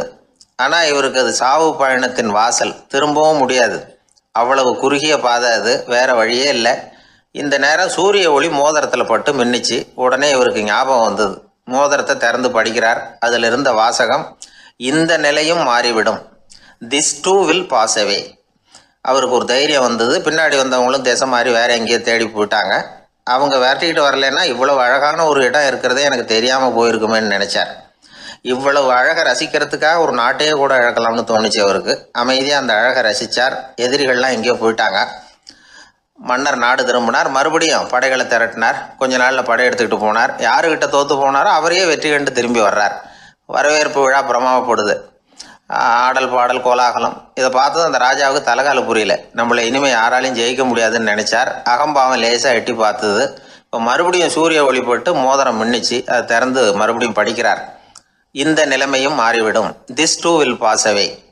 அவ்வளவுதான். அவர் மனசு அடங்க ஆரம்பிச்சுட்டுது, ஆணவம் போயிட்டுது. இதிலேருந்து நாம் தெரிஞ்சுக்க வேண்டியது என்னென்னா, எந்த சூழ்நிலையிலையும் நாம் கவலைப்பட வேண்டியதில்லை. ஏன்னா இங்கே எதுவுமே நிரந்தரம் இல்லை. அந்த ராஜா மாதிரியே நம்ம ஆள் ஒருத்தன் ஒரு மோதிரம் போட்டிருந்தான், அதுக்குள்ளே அவன் எழுதி வச்சிருந்த வாசகம் எதுக்கும் கவலைப்படாதே அப்படிங்கிறது தான். ஒரு நாள் பயங்கரமான கவலையோடு உட்காந்துருந்தான். பக்கத்தில் இருந்தவங்க சொன்னாங்க, இது மாதிரி சந்தர்ப்பத்தில் தான் நீ உன் மோதிரத்தை திறந்து பார்க்கணும்னாங்க. இவனுக்கு கவலையோடு எரிச்சலும் சேர்ந்துக்கிட்டது. அது எப்படி முடியும், இப்போ திருட்டு போனது என்னோட அந்த மோதிரம் தானே அப்படின்னு சொல்லிவிட்டு தலையில் கை வச்சுட்டு உட்காந்துட்டான். இப்படிலாம் சொல்கிறது உண்டு. இருந்தாலும் நாம் எந்த சூழ்நிலையிலையும் கவலைப்பட வேண்டியதில்லை அப்படிங்கிற உண்மையை புரிஞ்சுக்கணும். அப்படி கவலையை வெல்றதுக்கான வழி தெரிஞ்சுட்டதுன்னா வாழ்க்கையில வெற்றி நிச்சயம். ஒருத்தர் தனியா ஒரு இடத்துல கண்ணை மூடிக்கிட்டே உட்கார்ந்துருக்கிறார். தூங்கிட்டு இருக்கிறாரா, தியானம் பண்ணிட்டு இருக்கிறாரா, எப்படி கண்டுபிடிக்கிறது? நமக்கு தெரிஞ்ச வரைக்கும் தூக்கம்னா தலை அடிக்கடி சாயும், அப்புறம் நிமிரும். தியானம்னா ஆடாம அசையாம அப்படியே இருக்கும். இதுதான் நமக்கு தெரிஞ்ச வித்தியாசம். ஆனா தூக்கத்துக்கும் தியானத்துக்கும் நிறைய வித்தியாசம் உண்டு. ஒரு முட்டாள் தூங்க போனால் முட்டாளாகவே திரும்பி வருகிறான். அதே முட்டாள் தியானம் பண்ண போனால் அவன் ஞானியாக திரும்பி வருகிறான். இப்படி எல்லாம் பெரியவங்க சொல்லி வச்சிருக்கிறாங்க. அது இருக்கட்டும், ஞானிகளுக்கு நமக்கு என்ன வித்தியாசம்? இப்ப நாம அழகா ஒரு ரோஜா பூவை பாக்குறோம். ஆஹா, எவ்வளவு அழகா இருக்குது அப்படின்னு ஆச்சரியப்படுறோம். ஒரு ஞானி அந்த ரோஜா பூவை பாக்குறார். அவரும் நினைக்கிறார், ஆஹா, இது எவ்வளவு அழகா இருக்குது அப்படின்னு. உலக பொருள்களை நாம எப்படி ஐம்புலன்கள் மூலமா உணர்றோமோ அப்படித்தான் அவங்களும் உணர்றாங்க. அதுல ஒண்ணும் வித்தியாசம் இல்ல. அல்வா சாப்பிடுறோம், அது நமக்கு மட்டும்தான் இனிக்கும், ஞானிகளுக்கு எல்லாம் கசக்கும்னு சொல்லுவோம். அப்படி இல்ல, அதுல வித்தியாசம் இல்ல. அப்புறம் ஞானிகளுக்கும் நமக்கும் என்னதான் வித்தியாசம்? அந்த வேறுபாடு எந்த கட்டத்துல ஆரம்பமாகுது அதை இப்ப பாப்போம். இப்ப மறுபடியும் அந்த ரோஜா பூ கிட்ட போவோம். ஞானி அதை பாக்குறார். ஆஹா, எவ்வளவு அழகா இருக்குன்னு நினைக்கிறார். அதுக்கப்புறம் அதையே நினைக்கிறது இல்ல, வேற வேலையை பார்க்க போடுவார். அல்லது இயற்கையின் ஆற்றலை பத்தி நினைக்க ஆரம்பிச்சிருவார். அவ்வளவுதான். ஆனா நாம அப்படி செய்ய மாட்டோம். நாம என்ன செய்வோம் தெரியுமா? முதல்ல அந்த ரோஜா பூவை பார்ப்போம். ஆஹா, எவ்வளவு அழகா இருக்குது இந்த ரோஜா பூன்னு நினைப்போம். அந்த அழகை ரசிப்போம்.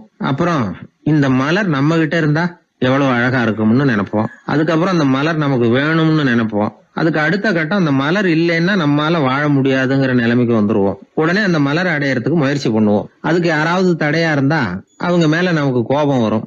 அந்த கோபத்தின் காரணமா நம்ம விவேக புத்தியை இழந்துருவோம். யாருகிட்ட எப்படி நடந்துக்கணுங்கிறத மறந்துடுவோம். அதன் காரணமா ஞாபக மறதி ஏற்படும். அதாவது முன்பு விவேக புத்தி மழுங்கி இருந்ததுன்னா அது இப்ப அடியோட இல்லைங்கிற நிலைமை வந்துடும். அதன் காரணமா நம்ம புத்தியை இழந்துருவோம், கடைசியில அழிவோம். இந்த நிலைமை நமக்கு வந்துடக்கூடாதுன்னா அதுக்கு என்ன செய்யணும்? நமக்கு கெடுதல் செய்யக்கூடிய ஆசைகளை ஆரம்பத்திலேயே கிள்ளி எறிஞ்சிடணும். ஒரு விஷயம் என்ன தெரியுமா? எந்த ஆசைக்குமே முதல்ல வலு கிடையாது. அதை பத்தி நாம நினைக்க நினைக்கதான் அதுக்கு வலு உண்டாகுது. இளம் தளிரா இருந்தது இப்ப பெரிய மரமாயிடுது. ஞானிகள் இந்த அளவுக்கு அதை வளர விடுறது இல்ல. அதுதான் நமக்கும் அவங்களுக்கும் உள்ள வித்தியாசம். ஒரு இளைஞன் கையில ஒரு குச்சியை வச்சுக்கிட்டு நடந்து போயிட்டு இருக்கிறான். இன்னொரு வயசானவர் கையில ஒரு குச்சியை வச்சுக்கிட்டு நடந்து போறார். அது அவருக்கு ஊன்றுகோல். அது இல்லைன்னா அவரால் நடக்க முடியாது. அது தவறி கீழே விழுந்தா அவரும் விழுந்துருவார். ஆனா அந்த இளைஞன் அப்படி இல்ல. அவனுடைய கைத்தடியை யாராவது எடுத்துக்கிட்டு போனா கூட அவன் கவலைப்பட மாட்டான். அவன் அந்த கைத்தடியை பயன்படுத்துறது மாதிரிதான் ஞானிகள் உலக பொருள்களை பயன்படுத்துறாங்க. ஆனா நம்ம மாதிரி சாதாரண ஆளுங்க அந்த வயசானவர் கைத்தடியை பயன்படுத்தினது மாதிரி உலக பொருள்களை பயன்படுத்துறோம். இதுதான் ஞானிகளுக்கும் நமக்கும் உள்ள வித்தியாசம். ஞானிங்கிறவர் பொருள்களை துறக்க மாட்டார், அதுகள் பேர்ல உள்ள பற்றுதலை தான் துறப்பார். எனக்கு தெரிஞ்ச ஞானி ஒருத்தர் இருக்கிறார். அவர் சொன்னார், 1988 ஜூன் மாதம் 1 தேதியை என்னால மறக்க முடியாதுன்னார்.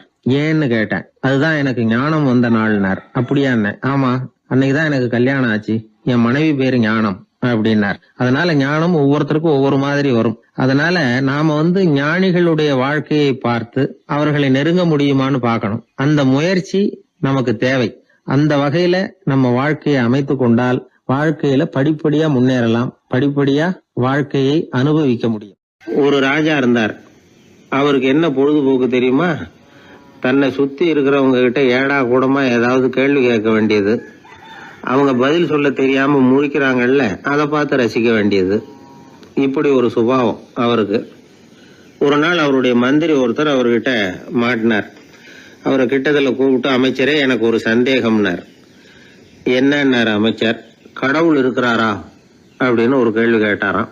ஆமா, இருக்கிறார் அப்படின்னாராம் அவரு. அவர் என்ன சர்வ வல்லமை படைச்சவரா அப்படின்னாராம். ஆமா அரசே, அவன் இல்லாம ஒரு அணுவும் அசையாது. இருந்த இடத்துல இருந்தே கண் சிமிட்டுகிற நேரத்துல ஏராளமான அற்புதங்களை நிகழ்த்த அவனன்றி யாரால் முடியும் அப்படின்னாராம் அமைச்சர். இந்த இடத்துலதான் எனக்கு இன்னொரு சந்தேகம்னாரா ராஜா. என்ன சொல்லுங்கன்னார். நீங்க சொல்றீங்க அவர் சர்வ வல்லமை படைச்சவர், இருந்த இடத்துல இருந்தே ஏராளமான அற்புதங்களை செய்யக்கூடியவர்னு. அப்படி இருக்கிறப்போ அவர் இருந்த இடத்துல இருந்தே ஒருத்தனுடைய கஷ்டத்தை தீர்த்து வச்சுள்ளாமே, மேஜிக் பண்றது மாதிரி. அதை விட்டுட்டு பக்தன் கூப்பிட்டா உடனே ஒரு வாகனத்து மேல ஏறி ஏன் இங்க ஓடி வரணும்? அப்படி வர்றதாக புராணம்லாம் சொல்லுதே. அவருக்கு இருக்கிற சக்திக்கு அவர் உட்கார்ந்த இடத்துல இருந்தே ஒரு விரலை அசைச்சா இங்க பக்தனுக்கு கிடைக்க வேண்டியதெல்லாம் கிடைச்சுடாதா அப்படின்னாராம். அமைச்சர் யோசனை பண்ணி பார்த்திருக்கார். அப்புறம் சொன்னாராம், மன்னா, இந்த கேள்விக்கான பதிலை சமயம் வர்றப்போ உங்களுக்கு சொல்றேன் அப்படின்னு சொல்லிவிட்டு அப்போதைக்கு அவர்கிட்ட இருந்து தப்பிச்சார். கொஞ்ச காலம் கழிச்சு ஒரு நாள் ராஜா உல்லாச பயணம் புறப்பட்டார். அவருடைய குடும்பம், உறவினர்கள் எல்லாரும் சேர்ந்து போனாங்க. ஒரு பெரிய படகுல ஏறி ஒரு நதியை கடந்து போயிட்டு இருக்கிறாங்க. அந்த படகோட ஒரு முனையில ராஜா உட்கார்ந்து நதியோட அழகை ரசிச்சுக்கிட்டு இருக்கிறார். இன்னொரு முனையில அமைச்சர் இளவரசனுக்கு ஏதோ வேடிக்கை காட்டிக்கிட்டு இருக்கிறார். அந்த படகு நடு ஆத்துல போயிட்டு இருக்குது. அப்போ தொப்புன்னு ஒரு பெரிய சத்தம். அரசே, நம்ம இளவரசர் ஆத்துல விழுந்துட்டார் அப்படின்னு அலறினார் அமைச்சர். அவ்வளவுதான். உடனே ராஜா குபீர்னு ஆத்துல பாஞ்சார். மகனை தேட ஆரம்பிச்சுட்டார். அங்கேயும் இங்கேயும் கொஞ்ச நேரம் அல்லாடினாரு. மகனை காணல. அதுக்கப்புறம் மந்திரியும் ஆத்துல குதிச்சு ராஜா கிட்ட வந்தார். அரசே, இளவரசர் படகுல பத்திரமா தான் இருக்கிறார். தண்ணியில விழுந்தது வெறும் கல்லு தான் அப்படின்னார். 2 பேரும் ஈர உடையோட படகுக்கு சேர்ந்தாங்க. ராஜா மந்திரிய கோபமா பார்த்தார். இது என்ன விளையாட்டுன்னார். அரசே, கொஞ்ச நாளைக்கு முன்னாடி நீங்க கேள்விக்கு பதில் ஒண்ணு கேட்டீங்க. அந்த கேள்விக்கான பதில நீங்க அனுபவ ரீதியா உணரணும்னு ஆசைப்பட்டேன். அதனாலதான் இப்படின்னார். அப்புறம் விளக்கம் கொடுத்தார். அரசே, ஒரு பக்தனுக்கு கஷ்டம்னா இருந்த இடத்துல இருந்து அதை தீர்த்து வைக்கலாமே கடவுள், ஏன் நேர்ல ஓடி வரணும் அப்படின்னு கேட்டீங்க. இப்ப நடந்தது என்ன? இளவரசர் தண்ணியில விழுந்துட்டாருன்னதும் நீங்க ஊன்னு சொல்லி ஒரு விரலை காட்டினா போதும், உடனே தண்ணியில குதிக்கிறதுக்கு ஏராளமான காவலர்கள் இங்க இருக்கிறாங்க. ஆனா நீங்க என்ன செஞ்சீங்க? இளவரசர் விழுந்துட்டாருன்னதும் அவர் எந்த பக்கம் எந்த திசையில விழுந்தாருன்னு கூட கேட்காம உடனே தண்ணியில குதிச்சிங்க. அப்படி உங்களை குதிக்க வச்சது எது? மகன் மேல உள்ள பாசம், அன்பு. அது மாதிரிதான் கடவுளும் ஓடி வர்றார் அப்படின்னார். அதுக்கப்புறம் அந்த ராஜா ஏடம் கூடமா எதுவும் கேள்வி கேட்கறதே இல்லையா, அந்த பழக்கத்தை விட்டுட்டாராம். அதனால இந்த தகவலை கேட்டு உடனே நீங்களும் கடவுளே கொஞ்சம் இப்படி வந்துட்டு போ அப்படின்னு கூப்பிட்டு அவர் வர்றாரா அப்படின்னு ஆகாயத்தை பார்த்துக்கிட்டு நிக்க கூடாது. இந்த கதையோட கருத்து என்னன்னா, அன்பிற்கும் உண்டோ அடைக்கும் தாழ் அப்படிங்கிறது தான். அன்பு வலிமையானது அப்படிங்கறத புரிஞ்சுக்கிட்டா போதும். உங்களுக்கு ஒரு கல்யாண பத்திரிக்கை வருது, அதுக்கு நீங்க வாழ்த்து செய்தி அனுப்புறதுக்கும் நேர்ல போறதுக்கும் வித்தியாசம் இருக்குது இல்ல. அன்னைக்கு ஒருத்தன் அப்படிதான் வந்தான். கையில ஒரு கல்யாண பத்திரிக்கை வச்சிருந்தான். சார், இந்த கல்யாணம் கல்கத்தாவில் நடக்குது, ரொம்ப தூரம் தான், இருந்தாலும் நான் நேர்ல போய் கலந்துக்க போறேன்னா. மாப்பிள்ளை அவ்வளவு நெருக்கமானவரான்னு. இல்ல சார், மாப்பிள்ளையே நான் தான் அப்படிங்கிறான். சில பேர் எப்படின்னா, அவங்க பேசுற வார்த்தை ஒரு மாதிரியா இருக்கும், அதுக்கு அர்த்தம் வேற மாதிரியா இருக்கும். அதனால நாம அவசரப்பட்டு ஒரு முடிவுக்கு வந்துடக்கூடாது. யோசிச்சு பார்க்கணும். இல்லைன்னா விவரம் தெரிஞ்சவங்களை கேட்டு அதுக்கு அர்த்தம் என்னன்னு கண்டுபிடிக்கணும். ஒரு ஊர்ல ஒரு பெரியவர் இருந்தார். அவருக்கு 3 பிள்ளைங்க. கடைசி காலத்துல அவர் அந்த 3 பிள்ளைங்களையும் கிட்டத்துல கூப்பிட்டு 3 அறிவுரைகளை சொல்லிவிட்டு கண்ணை மூடிட்டார். அவர் சொன்ன அறிவுரைகள் என்ன தெரியுமா? பெத்த தாய்க்கு சோறு போடாதே, இது ஒரு அறிவுரை. கொடுத்த கடனை கேட்காதே, இது ஒரு அறிவுரை. விதைச்ச நிலத்துக்கு வேலி போடாதே, இது ஒரு அறிவுரை.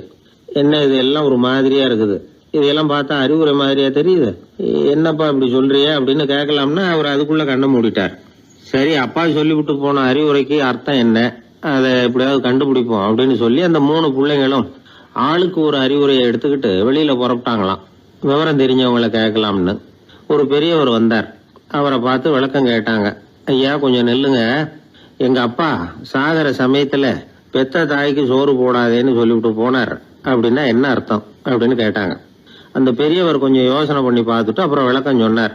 பெத்த தாய்க்கு சோறு போடாதேன்னா பொதுவா வயசானவங்களுக்கு அடிக்கடி கோபம் வரும். மருமகளோ மற்றவங்களோ சோறு போட்டா சீரா போட்டா ஐயோ குறைச்சி போடுறாளே, தாராளமா போடுறதுக்கு மனசு வரலையேம்பாங்க. தாராளமா போட்டா ஐயோ இப்படி மாட்டுக்கு கொட்டுறது மாதிரி கொட்டுறாளேம்பாங்க. ஆக எப்படி போட்டாலும் கோபம் வரும். அதனால இவங்களுக்கெல்லாம் நாம சோறு போடக்கூடாது, அவங்களா எடுத்து போட்டுக்கிற மாதிரி அவங்களுக்கு முன்னாடி வச்சுடணும். அதுதான் புத்திசாலித்தனம். அததான் உங்க அப்பா பெத்த தாய்க்கு சோறு போடாதேன்னு சொல்லியிருக்கிறார். போடாதேன்னா அவங்களா எடுத்துக்கிற அளவுக்கு அவங்க முன்னாடி சோத்தை வச்சிருங்க, அவங்க வேணுங்கிறத எடுத்துக்கிட்டோம்னு அர்த்தம் அப்படின்னு விளக்கம் கொடுத்தாரு அந்த பெரியவர். சரிங்க, அடுத்தபடியா எங்க அப்பா கொடுத்த கடனே கேட்காதேன்னு சொன்னாரு, அது எப்படிங்க நாங்க கேட்காம இருக்க முடியுமா அப்படின்னு கேட்டிருக்காங்க. பெரியவர் சொன்னார், கொடுத்த கடனை கேட்காதேன்னா கடனை கொடுத்துட்டு அதை கேட்டு வாங்குற அளவுக்கு நடந்துக்கிறவனுக்கு கடன் கொடுக்காதேன்னு அர்த்தம். கொடுத்த கடனை கேட்காமலே திருப்பி கொண்டாந்து கொடுக்கற நல்லவங்களா பார்த்து கடனை கொடுக்கணும். அததான் உங்க அப்பா அப்படி சொல்லி இருக்கிறார், கொடுத்த கடனை கேட்காதேன்னு அப்படின்னு விளக்கம் கொடுத்தார். உடனே இவங்க அந்த மூணாவது விஷயத்தையும் சொல்லி விளக்கம் கேட்டாங்க. விதைச்ச நிலத்துக்கு வேலி போடாதேன்னு சொன்னாரு, அது எப்படி வேலி போடாம இருக்க முடியும் அப்படின்னு கேட்டாங்க. ஏன் முடியாது? நம்ம நிலத்தை சுத்தி இருக்கிற நிலத்துக்கு சொந்தக்காரங்க எல்லாம் நல்லவங்களா இருந்துட்டா நம்ம நிலத்துக்கு வேலி போட வேண்டிய அவசியம் இல்லையே, வேற பாதுகாப்பு தேவையில்லையே. அதனால நல்லவங்க நிலத்துக்கு மத்தியில நம்ம நிலம் இருக்கிறது மாதிரி பாத்துக்கணும், அதுதான் அதுக்கு அர்த்தம் அப்படின்னாரு அந்த பெரியவர். அதுக்கு பிறகுதான் இந்த பிள்ளைங்களுக்கு அப்பா சொன்ன புத்திமதியோட பொருள் புரிஞ்சுதான். ஒரு பெரியவர் இந்த உலகத்தை விட்டு போகக்கூடிய நிலைமையில இருக்கிறார், கட்டில படுத்திருக்கிறார். சொந்தக்காரங்க எல்லாம் கூப்பிட்டு ஆளுக்கு ஒரு புத்திமதி விதமா சொல்லிக்கிட்டே இருக்கிறார். அவங்க எல்லாம் கிட்டத்துல வந்து அவர் சொல்ற புத்திமதியை கேட்டுட்டு போறாங்க. கடைசியா அவரோட மனைவி கிட்டத்துல வந்தாங்களாம். எனக்கு என்ன புத்திமதி சொல்லிட்டு போறீங்க அப்படின்னு கேட்டிருக்காங்க. உனக்கு எதுவும் புத்திமதி சொல்ல வேணாம்னு நினைக்கிறேன்னாராம் அவரு. ஏன்னு கேட்டாங்களாம் இவங்க. இதுவரைக்கும் நான் சொன்ன எந்த புத்திமதியை நீ ஒழுங்கா கேட்டிருக்கிற அப்படின்னு சொன்னாராம்.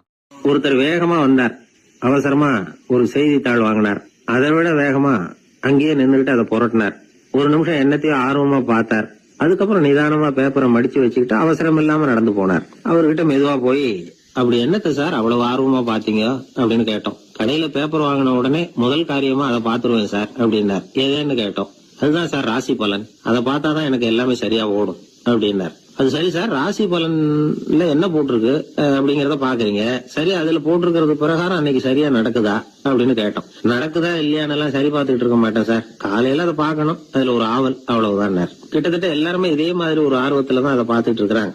ராசி பலன் பாக்குற பழக்கம் தமிழர்கள் கிட்ட ரொம்ப அதிகமா இருக்குதுங்கிறார் ஒரு பேராசிரியர். அவர் எழுதியிருந்த ஒரு ஆய்வு கட்டுரை ஒண்ணு சமீபத்துல படிச்சோம். ராசி பலன் போடாம வர்ற நாளிதழ்கள் இங்க வந்து ரொம்ப குறைச்சல், அது போட்டாதான் அதிகமா விற்பனை ஆகுது. அதனால அதுல நம்பிக்கை இல்லாதவங்க கூட அதை போட்டுட்டு இருக்கிறாங்க. ரொம்ப வேடிக்கை சார், மெட்ராஸ்ல பேப்பர் வாங்கி தன்னோட ராசி பலன் பார்த்துட்டு பெங்களூர்ல ஓடுற குதிரை மேல பணம் கட்டுறவங்களும் உண்டு.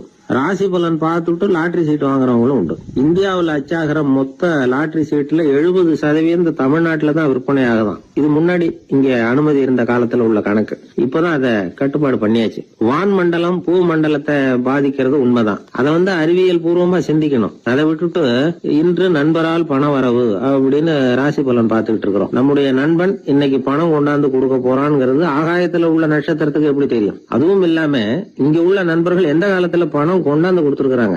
நண்பர்களை வந்து பக்கத்திலேயே இருந்து பாக்குற நம்மாலேயே புரிஞ்சுக்க முடியல, எங்கேயோ இருக்கிற நட்சத்திரத்துக்கு என்ன தெரியும்? ஒரு காலத்துல நாம வாழ்கிற இந்த பூமி ஒரே இடத்துல நிலையா நிக்குதுன்னு, சூரியனும் சந்திரனும் பூமியை சுத்திக்கிட்டு வருதுன்னு நம்பிக்கிட்டு இருந்தோம். அந்த காலத்துல உருவான ராசி பலன் கொள்கையை சூரியனை சுத்தி தான் பூமி வருதுன்னு தெரிஞ்சுக்கிட்ட இந்த காலத்திலயும் நம்பிக்கிட்டு இருக்கிறது ரொம்ப வினோதம் தான். இந்த ராசி பலன் பாக்குற பழக்கம் நம்முடைய ஊக்கத்தை இழக்க செய்யக்கூடிய ஒரு பழக்கம், அது வேண்டியது இல்லைங்கிறது தான் அறிவாளிகள் கருத்து. இப்போ ஒரு உதாரணத்துக்கு நாமே ஒரு சோதனை செஞ்சு பார்ப்போமே. ஒரே நாள் வந்த தினசரி பேப்பர்கள் சிலதை எடுத்துக்கிட்டோம். அதுல ஒரே ராசிக்கு ஒவ்வொரு பேப்பர்லயும் என்ன பலன் போட்டிருக்கு பாக்கலாமா? என்னுடைய நண்பர் ஒருத்தர் ராசிக்கு ஒவ்வொரு செய்தித்தாள்லயும் என்ன ராசி பலன்னு பார்த்தோம். ஒரு பேப்பர்ல செலவும் சிரமமும் அப்படின்னு போட்டிருக்கு, இன்னொரு பேப்பர்ல சுலபமாக நன்மை அப்படின்னு போட்டிருக்கு. இதுல எதை நம்புறது? நீங்களும் ஒரு நாள் இதை சோதிச்சு பாருங்க. பல பேப்பர் வாங்கி உங்க ராசிக்கு ஒவ்வொரு பேப்பர்லயும் என்ன போட்டிருக்குன்னு பாருங்க. எல்லாம் ஒரே விதமா இருக்காது, மாறி மாறி இருக்கும். என்னுடைய நண்பர் ஒருத்தர் நானும் ஒரு நாள் கடையில பேப்பர் வாங்கணும். நண்பர் வந்து ராசி பலன்ல எல்லாம் ரொம்ப நம்பிக்கை இல்லாதவர். இருந்தாலும் நான் பேப்பர் வாங்கின உடனே உங்க ராசி என்ன சொல்லுங்க,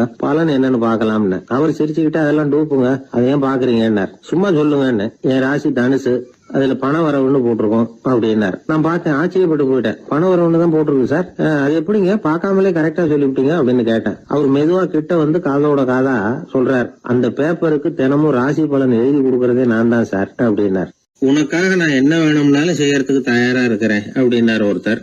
சரி, வேற ஒன்னும் வேணாம், ஒரு 10 ரூபா பணம் இருந்தா கைமாத்தா கொடு, நாளைக்கு தந்துடுறேன் அப்படின்னாரு இன்னொருத்தர். அவ்வளவுதான், நான் அவசரமா ஒரு ஆளை பார்க்க வேண்டியிருக்கு, அப்புறமா வந்து உன்னை பாக்குறேன் அப்படின்னு சொல்லிவிட்டு அந்த ஆள் நழுவி போயிட்டார். இதுதான் இன்னைக்கு உலக நிலவரம். ஆனா ஒருத்தர் மேல உண்மையாவே அன்பு செலுத்துறது அப்படிங்கறது ரொம்ப பெரிய விஷயம். பக்தி செலுத்துறதுங்கிறது அதை விட பெரிய விஷயம். பக்தினா ஏதோ கோயிலுக்கு போய் சாமி கும்பிட்டு வர்றது இல்ல. பக்தியோட எல்லை எதுன்னு தெரிஞ்சுக்கிறதுக்கு உங்களுக்கு ஆசையா இருக்குதா அப்படின்னா ஒரு கதை உண்டு, அதுக்கு அதை கேளுங்க. அதாவது மயூர சர்மன் அப்படின்னு ஒருத்தர் இருந்தான். கிருஷ்ணர் மேல அவன் ரொம்ப பக்தியா இருந்தான். ஒரு நாள் கிருஷ்ணர் வந்து அவனை பார்த்துட்டு போலாம்னு நினைச்சு வந்தாரு. கிருஷ்ணரை பார்த்த உடனே அவனுக்கு ரொம்ப மகிழ்ச்சி இருக்காது அப்படின்னா. ஏன்னா வழக்கமா பக்தர்கள் தானே பகவான் கிட்ட ஏதாவது கேட்கறது வழக்கம். இங்க வந்து பகவான் வந்து பக்தனை பார்த்து கேட்க ஆரம்பிச்சுட்டாரு. இத பாருப்பா, உன்கிட்ட நான் ஒண்ணு கேட்பேன், கொடுப்பியா அப்படின்னார். பக்தன் மாட்டேன் நான் சொல்லுவான். நீங்க என்ன கேட்டாலும் அதை கொடுக்கறதுக்கு நான் சித்தமா இருக்கிறேன் அப்படின்னா மயூர சர்மன். உன்னோட மகன் ஒருத்தன் இருக்கானே 5 வயசுல, அவன் தான் எனக்கு வேணும்னாரு. இவன் கொஞ்சம் கூட தயங்கல, சரி தந்தேன் அப்படின்னு சொல்லிவிட்டான். கிருஷ்ணர் பார்த்தார், அவன் உடம்பு பூராவும் எனக்கு தேவையில்லை, அவன் உடம்போட வலது பாகம் மட்டும் எனக்கு போதும்னார். அதுக்கும் சரி அப்படியே கொடுக்குறேன்னா இவன் அந்த சின்ன பையனை நிக்க வச்சு அவன் தலையில இருந்து ஒரு ரம்பத்தால அறுக்கணும், அப்பதானே அது 2 பாகமா ஆக்க முடியும் அப்படின்னாரு. சரி அப்படியே செய்யறேங்கிறான் அவன். அந்த ரம்பத்தை நீ ஒரு பக்கம் பிடிச்சுக்கணும், உன்னோட மனைவி ஒரு பக்கம் பிடிச்சுக்கணும், நீங்க 2 பேரும் அப்படி பிடிச்சுக்கிட்டு அதை அறுத்து அவனை 2 துண்டாக்கணும் அப்படிங்கிறார். அதுக்கும் சரிங்கிறான். அப்படி செய்யறப்போ நீயும் அழப்படாது, உன்னுடைய மனைவியும் அழப்படாது அப்படின்னு அடுத்த கண்டிஷன். அதுக்கும் சரிங்கிறான். அடுத்த அப்படி ஒரு கண்டிஷன் போடுறார், அதாவது உன்னுடைய மகனும் அழப்படாது அப்படிங்கிறார். அதுக்கும் சரின்னு ஒத்துக்கிட்டான். இவ்வளவு நிபந்தனைகள் பேர்ல தான் உன் மகனோட வலது பாகத்தை நான் ஏத்துக்குவேன், இல்லைன்னா ஏத்துக்க மாட்டேன் அப்படின்னு சொல்லிவிட்டார் அவர். உங்களோட அத்தனை நிபந்தனைகளுக்கும் கட்டுப்பட்டு நாங்க நடக்கிறோம் அப்படின்னு சொல்லிவிட்டான் மயூர சர்மன். உடனே மகனை கூப்பிட்டான். அவன் வந்து நின்னான், அவனை குளிப்பாட்டினான், புது ஆடைகள் போட்டு விட்டான். அதுக்கப்புறம் ஒரு ரம்பத்தை எடுத்து அறுக்க ஆரம்பிச்சான். ஒரு பக்கம் அவன், இன்னொரு பக்கம் அவனுடைய மனைவி, நடுவுல அந்த பையன். அவங்க 2 பேர் கண்ணிலேயும் கண்ணீர் கொஞ்சம் கூட வரவே இல்லை. ஆனா அந்த சின்ன பையனோட இடது கண்ணில இருந்து மட்டும் கண்ணீர் வழிய ஆரம்பிச்சுட்டுது. இத கிருஷ்ணர் பார்த்துட்டார். என்னோட நிபந்தனைப்படி நீங்க நடந்துக்கல, அதனால உங்க பையனோட வலது பாகம் எனக்கு வேணாம்னு விட்டார். நாங்க 2 பேரும் அழலையே அப்படின்னா மயூர சர்மன். நீங்க அழல சரி, ஆனா உங்க பையனோட இடது கண்ணு மட்டும் அழுதுது அப்படின்னார். உடனே அந்த சின்ன பையன் என்ன சொன்னான் தெரியுமா? ஐயா, என் உடம்போட வலது பாகத்தை மட்டும் தானே பகவான் வந்து கேட்டாரு, வலது பாகம் பண்ணின புண்ணியத்தை இடது பாகம் பண்ணலையே அப்படின்னு நினைச்சுதான் இடது கண் அழுதுகிட்டு இருக்குது அப்படின்னா. உடனே கிருஷ்ணர் கண்ணுல தண்ணி வர ஆரம்பிச்சுட்டுதான். அந்த பையனை கட்டி பிடிச்சுக்கிட்டார். அவன் பழைய மாதிரி முழுசா ஆயிட்டான். இதுதான் பக்தியின் எல்லை அப்படின்னு விளக்கம் கொடுத்தார் ஒரு ஆன்மீக பேச்சாளர். பக்தியோட எல்லையை புரிஞ்சுக்கிறதுக்காக இந்த கதை. நீங்க உடனே பகவான் வந்து இப்படி எல்லாம் வந்து நின்னுகிட்டு பையனை வெட்டி விடு அப்படின்னு எல்லாம் கேட்பாரா அப்படின்னு எல்லாம் கற்பனை பண்ணக்கூடாது. ஆன்மீக விஷயங்களை வந்து ஆன்மீக நோக்கத்துல புரிஞ்சுக்கணும், அதுதான் முக்கியம். பக்தியோட எல்லைக்கே நம்மால போக முடியலன்னாலும் ஒரு ஓரத்துக்காவது போய் சேர முடியுதா அப்படின்னு முயற்சி பண்ணி பார்க்கலாம். அதுக்காக தான் இவ்வளவு. இப்போ நம்ம ஆளுங்களோட பக்தி எந்த அளவுக்கு இருக்குங்கிறத புரிஞ்சுக்கிறதுக்கு வேணும்னா ஒரு உதாரணம் சொல்லலாம். ஒருத்தர் கடவுள்கிட்ட வேண்டிக்கிட்டாராம், நான் செய்யற வியாபாரத்துல இன்னைக்கு 1000 ரூபாய் லாபம் கிடைச்சதுன்னா அதுல 500 ரூபாய உன் கோயிலுக்கு வந்து உண்டியல்ல போட்டு விடுறேன் அப்படின்னு வேண்டிக்கிட்டார். சொல்லிவிட்டு வியாபாரம் பண்ணார். 1000 ரூபாய் கிடைக்கல, 500 ரூபாய் தான் லாபம் கிடைச்சது. அவர் அதுக்கப்புறம் அந்த கோயிலுக்கு போகல. ஏங்க, கிடைச்ச 500ல பாதிய உண்டியல்ல போட்டு விடுறது தானே நியாயம் அப்படின்னு கேட்டாங்க. அதுக்கு அவரு முறைச்சு பாக்குறார். அப்புறம் சொல்றார், விவரம் தெரியாம பேசாதீங்க, கடவுள் ஏற்கனவே அவரு பங்கு 500 ரூபாயை எடுத்துக்கிட்டு மீதி 500 ரூபாய் தான் எனக்கு கிடைக்கிறது மாதிரி பண்ணிருக்கிறார், அதனால இது எனக்கு சேர வேண்டிய பங்கு அப்படின்னு சொல்லிவிட்டார். இவரோட பக்தியின் எல்லை எந்த அளவுல இருக்குது பாத்தீங்களா? வாழ்க்கையே வெறுத்து போச்சு சார் அப்படின்னு சொல்லிட்டு வந்தான் ஒருத்தன். ஏன்பா அப்படி சொல்ற அப்படின்னு. நான் இந்த உலகத்துக்கு தேவையே இல்லை சார் அப்படின்னா. இந்த உலகத்துல தேவையில்லாம எதுவுமே இல்லையே என்ன நிமிர்ந்து பார்த்தான். இப்போ உன் உடம்புல இருக்கிற காலை மட்டும் எடுத்துருவோமா, அது உனக்கு தேவையில்லை அப்படின்னு. அது எப்படி, நடக்கிறதுக்கு அது வேணாமான்னா. சரி அதை விட்டுரு, கையை மட்டும் எடுத்துருவோம் அப்படின்னு. அப்புறம் சாப்பிடுறது எப்படின்னா. சரி அப்படின்னா இப்போ உன் உடம்புல தேவையில்லாம அனாவசியமா இருக்கிற ஒரு பகுதியை சொல்லு, அதை மட்டும் எடுத்துருவோம்னு. அவன் யோசனை பண்ண ஆரம்பிச்சான். அப்புறம் மெதுவா சொன்னான், எல்லாமே அவசியமா தான் தோணுது அப்படின்னு சொல்லி அவன் சொன்னான். நீ சொன்னதுக்கு அப்புறம் யோசனை பண்ணி பார்த்தா எல்லாமே அவசியம்னு எனக்கு தோணுதுன்னா. உனக்கு எல்லாமும் அவசியம், ஆனா நீ இந்த உலகத்துக்கு அவசியம் இல்லை, அப்படித்தானே? இப்பதான் அவன் குழம்ப ஆரம்பிச்சான். இன்னைக்கு பாருங்க, நிறைய இளைஞர்கள் இப்படிதான் தன்கிட்ட என்ன இருக்குங்கிறது தெரியாமலே தடுமாறிட்டு இருக்கிறாங்க. அவங்க யாருங்கிறது அவங்களுக்கு அடையாளம் தெரியறது இல்ல. விலங்குகள்லாம் பாருங்க, பறவைகள் மாதிரி விண்ணுல பறக்கணும் அப்படின்னு ஆசைப்படுறது இல்ல. ஒரு பசுமாடு பருந்து பறக்கிறத பார்த்துட்டு நாமளும் அது மாதிரி பறக்கணும் அப்படின்னு 4 காலையும் தூக்குறது இல்ல. சரி, ஆனா ஒரு மனுஷன் என்ன நினைக்கிறான்னா, அவங்கிட்ட என்ன திறமை இருக்கு அப்படிங்கறது அவனுக்கு புரியாம நடந்துக்கிறான். சரி, ஒரு மனுஷங்கிட்ட என்ன திறமை இருக்குங்கிறத எப்படி கண்டுபிடிக்கிறது? இந்த உலகத்துல இருக்கிற ஒவ்வொரு மனிதனுக்கும் ஒரு தனித்தன்மை உண்டு. அதாவது ஒருத்த மாதிரி இன்னொருத்த இருக்கிறது இல்ல. ஆனாலும் உளவியல் நிபுணர்கள் மனிதர்களின் குணாதிசயங்களை வச்சு அவங்கள 3 வகையா பிரிக்கிறாங்க. சில பேர் எப்படின்னா, தான் சம்பந்தப்பட்ட வேலையோட இருந்து விடுறதில்ல. எதிர இருக்கிறவன் செய்யற வேலை, இன்னொரு பிரிவில் இருக்கிறவன் செய்யற வேலை எல்லாத்திலையும் தலையிடுவாங்க. மனோ தத்துவத்துல இதுக்கு டாமினன்ஸ்னு பேர். இப்படிப்பட்ட குணாதிசயம் உள்ளவங்க எதுக்கு பொருத்தம் தெரியுமா? ஒரு நிறுவனத்தை தலைமையேற்று நடத்துறது, நிர்வாக பொறுப்பு வகிக்கிறது, இது மாதிரி பணிகளுக்கெல்லாம் இவங்க ரொம்ப பொருத்தமா இருப்பாங்க. 2வது வகை மனிதர்கள் எப்படின்னா, இவங்க ரொம்ப இனிமையா பேசுவாங்க, திறமையா பேசுவாங்க, அடுத்தவங்களோட பேசுறதுக்கு ஆசைப்படுவாங்க. இப்படிப்பட்டவங்க எல்லாம் விற்பனை துறையில வேலை பார்க்கறதுக்கு ரொம்ப பொருத்தம். இதை தவிர 3வது வகை மனிதர்கள் உண்டு. அவங்க எப்படின்னா, இவங்களுக்கு பகுத்து உணரும் ஆற்றல் உண்டு, உறுதிப்பாடு உண்டு, அடுத்தவங்களோட அதிகம் பேச மாட்டாங்க. இன்னும் சொல்ல போனா 4 பேரோட பேசுறதே இவங்களுக்கு பிடிக்காது. செய்யற வேலையை நுணுக்கமா செய்வாங்க. எந்த பிரச்சனையா இருந்தாலும் சரி, அது சம்பந்தமா எல்லா விவரங்களையும் சேகரிப்பாங்க. இந்த வகை மனிதர்களுக்கு ஆராய்ச்சி வேலை, அக்கவுண்டன்ட் வேலை, இது மாதிரியான பொறுப்புகளை கொடுக்கலாம். ஒவ்வொரு மனிதனையுமே கொஞ்சம் கூர்ந்து கவனிச்சு பாருங்க. அவனுக்குள்ள இந்த 3 விதமான திறமைகளும் உண்டு. எது அதிகம் எது குறைவு அப்படிங்கறதுலதான் வித்தியாசம். நாம ஒவ்வொருத்தரும் கொஞ்சம் சுயமா சிந்திச்சு பார்க்கணும். நாம இந்த 3 வகையில எந்த வகை அப்படிங்கறத நாமளாதான் தேடி கண்டுபிடிக்கணும். இப்ப சொல்லப்பட்ட 3 குணங்களுமே ஆளுமை சம்பந்தப்பட்டது. இதுல ஒருத்தருடைய இயல்பு, திறமை இதெல்லாம் அடங்காது. இதெல்லாம் தனி. இதையெல்லாம் யார் நினைச்சாலும் முறையா பயிற்சிகள் மூலமா வளர்த்துக்கலாம். இப்ப திறமைய பயிற்சி மூலமா நம்ம வளர்த்துக்கலாம், இயல்பு இதையெல்லாம் வளர்த்துக்கலாம். முன்னாடி சொன்னது மாதிரி நாம எந்த வகையான ஆசாமிங்கிறத புரிஞ்சுக்கிட்டு அதுக்கு தகுந்த மாதிரி ஒரு வேலையை தேடிக்கிட்டோம்னா வாழ்க்கை நல்ல விதமா அமையும். அதுக்கப்புறம் நான் இந்த உலகத்துக்கு தேவையில்லை அப்படின்னு சொல்லிட்டு இருக்க வேண்டிய அவசியம் வராது. அதனால நம்முடைய குணம் என்ன, நாம எப்படிப்பட்டவர் அப்படிங்கறத அடிப்படையில தெரிஞ்சுக்கிட்டு அதுக்கு தகுந்த மாதிரி ஒரு தொழிலை வாழ்க்கையில தெரிஞ்சுக்கிறது, ஏற்றுக்கிறது நல்லது. இப்போ ஒரு அக்கவுண்டன்ட் வேலைக்கு இன்டர்வியூ நடந்தது. ஒருத்தர் வந்தார். அந்த நேர்காணல்ல அவர்கிட்ட ஒரு கேள்வி கேட்டாங்க.